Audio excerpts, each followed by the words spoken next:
pagkatapos ng TV Patrol World.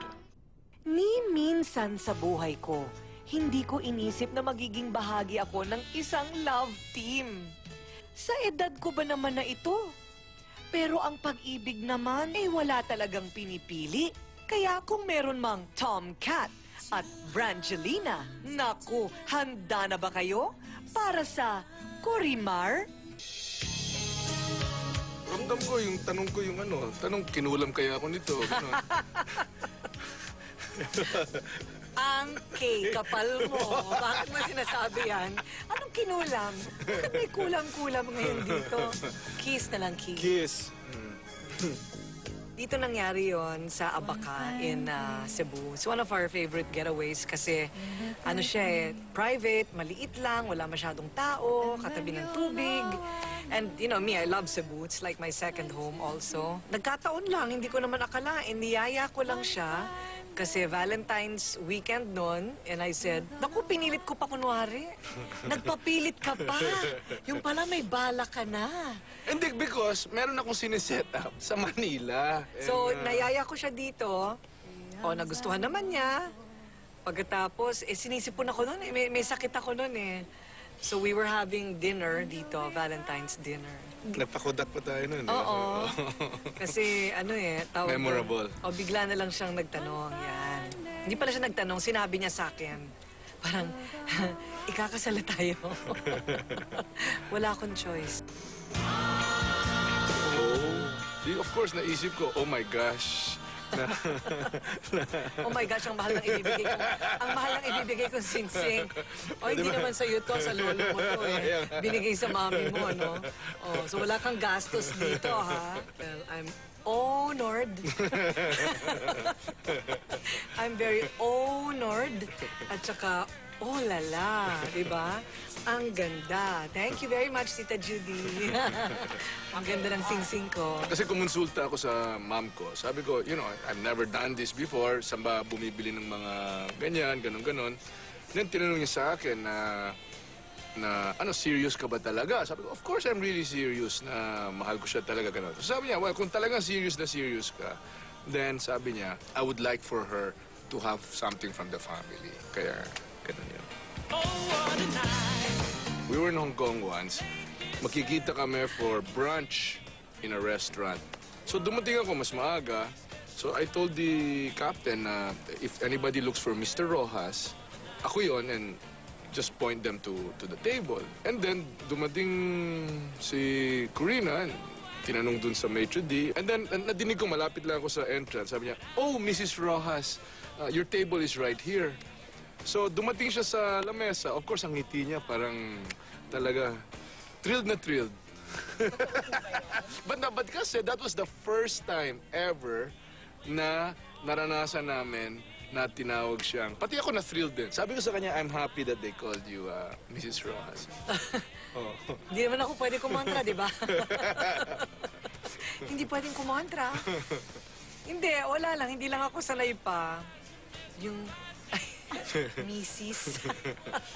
Parang nasanay ako na ang tagal-tagal kong miss pa po ako. Kaya ayan, ngayon, medyo naaano ako, nayayanig ako ng konti. Pero, siyempre kailangan masanay na rin ako, di ba? Important. Ito, holding hands, magkasama, quiet moments, quality time. At saka, halimbawa, may kasunduan kami, may disiplina ako sa kanya. Kung hawak niya yung kamay ko, hindi pwede na cellphone yung nasa kabilang kamay. Hindi pwede. Hindi ko talaga, meron talaga siyang rule. Hindi ko talaga gusto na nagtete-text siya habang hawak niya kamay. Mag-text ka kung gusto mo. Kung hindi, kamay ko hawakan mo. Pero hindi pwede yung sabay. Yun yun. Nadidisiplina ako ng pilit. Importante dyan talaga ay inspirasyon. Yan. Kailangan siya ay nagdadala ng inspirasyon sa akin. At ako rin sa kanya.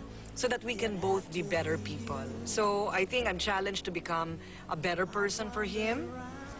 That as I hope that he is inspired to be so also for me. Yan. Ang mahal ng bilihin ngayon. Kasi ito matipid ito. Ang mahal ng kasal namin. Ang mahal ng kasal. Ang mahal ngayon ng ano. Pero mahal ko siya. Mahal ko si Corinne. Ayun. Oo. Hindi, pero alam mo kasi ngayon, pagka mag-asawa na kayo, that's another thing. Hindi ka na pwedeng gastos ng gastos. Naka-monitor na siya. Naka-monitor na siya, kaya sasabihin ko, gusto ko to, sabihin niya, mahal yan. Ayun, yun na ibig sabihin ngayon ng mahal. Pero mahal ko siya. Kaya pagbibigyan ko siya talaga sa mga ganong klaseng bagay. Naging mag-boyfriend na nga lang kami ng isang ganun lang na news at wala na silang narinig pagkatapos noon. Kasi pribado rin ako talaga. Hindi ako talaga palakwento tungkol sa personal kong buhay, ano? Pero nung nag-announce kami dahil sa isang aksidenteng tanong ni Willie sa amin, so biglang kailangan ng isang bulat sa lahat na ikakasal na nga kami. Masaya, no? Hindi ba parang nagbukas kami ng puso namin sa napakaraming tao. Parang ang tagal nilang hinintay, sa wakas matutuloy na rin. Well, you know, everybody's happy for me. Hindi nila inakala na ikakasal pa ako. I think my parents and my aunt talagang worried para sa akin kasi, ano ba, sayang naman, magkaanak ka naman, sige na naman, di ba? Parang, alam nila na inaalagaan ko rin yung buong pamilya ko eh. I mean, I have brothers and I guide them through their lives and I'm so involved in everybody else's life and in my career. Feeling nila nakakalimutan ko na yung sarili ko. And nakita naman nila si Mar, nakilala nila si Mar. So masayang-masaya sila na, you know, I'm ending up with a man like him. Family? Well, close na close kami ng family ko, ganon. Laking tuwa ko na tinatanggap nila si Corina. Kita naman nila siguro na masaya ako. Kita nila na in love ako kay Corina. You know, everything about that night to me was magical. Kasi first time nila lahat talaga pumunta doon sa bahay ng parents ko. So, tuliro ako because mabilisan ang paghahanda ko doon. Nung dumating sila doon, parang medyo nagkaroon na ng connection sa buhay ko yung pamilya niya. Because before that, talagang wala talaga. Nakilala nila lahat ng kaibigan at kamag-anak ko. So, yung meet and greet sa loob ng... Kasi sarado sa publiko yun, ano? Kayo lang talaga ang nakapasok. Nakita naman ninyo yung meet and greet, yung ang dami nila parang invasion mula sa ibang planeta ang nangyari. Tapos dumating doon, masaya, informal, yung mga matatanda nag-usap-usap, yung mga bata, generation ba, picture taking. Another highlight was, of course, when my two nieces performed and I realized that it runs in the blood. And definitely, yung talagang tula ni Mar.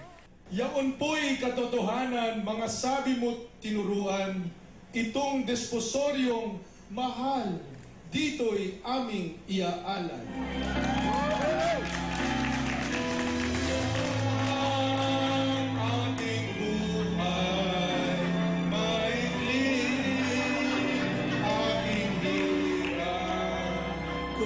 Talagang yun talaga, I savored that talaga. Ayan. Dapat nga, pinagsipak ko pa ng kahoy at pinag-igib ng tubig, di ba? Sayang, pagkakataon na sana.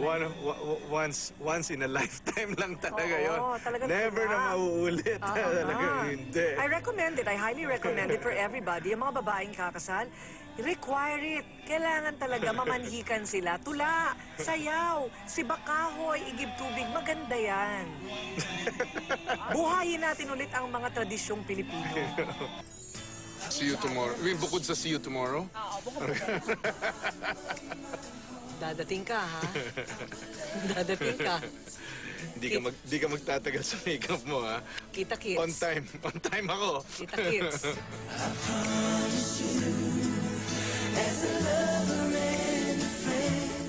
Si Emil, batang papan TLC na. Tulad ng kuya niya, ito ay nakakatulong sa kanyang paglaki, pagiging masigla at pagiging #1 sa school. Propan TLC ang may tamang combination of vitamins, plus taurine, lysine, and chlorella. Salamat, Propan TLC!